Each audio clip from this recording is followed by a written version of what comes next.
It is time to get ready for another week in fantasy football. Let's look at the best options out there on the fantasy football waiver wire. Our streaming quarterbacks this week, we got two options. Russell Wilson, 23% owned.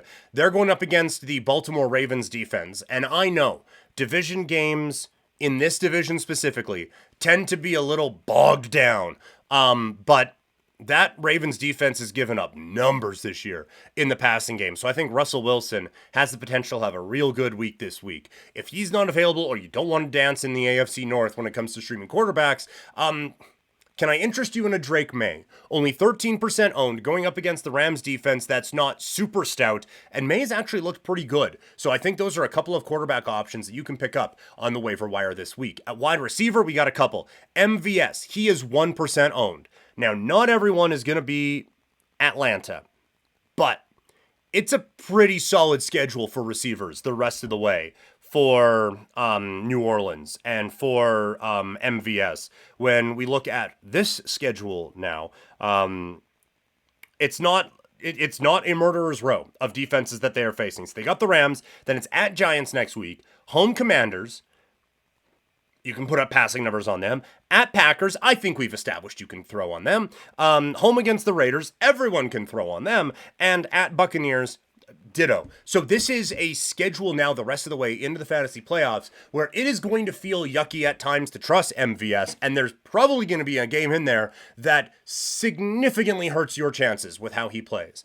But until that game comes, I think you have a lot of really good opportunities to take advantage of what's happening out now in New Orleans. DeMario Douglas, 26% owned, 14 targets in the last 2 weeks. Again, they have the Rams this week. And again, Drake May is looking like an actual competent quarterback. At running back, it is Audric Estime, 4% owned, 45% snap share this week.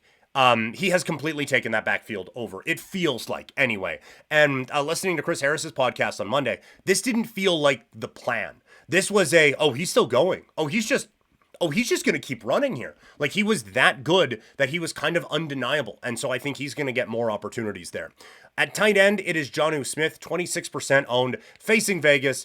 They haven't been able to stop a tight end in like 45 years. So this is a good matchup, I think. And again, as this offense gets a bit more competent, Tua becomes the rising tide that lifts up all ships. And on defense, the Houston Texans, 46% owned. They're facing Dallas. Anyone who is facing Dallas is a streaming option. So look at them. And just because we want to look at under 35% owned, we're also going to give out New Orleans. Pretty good matchup for them again this week as well. So those are the fantasy football options for the upcoming week.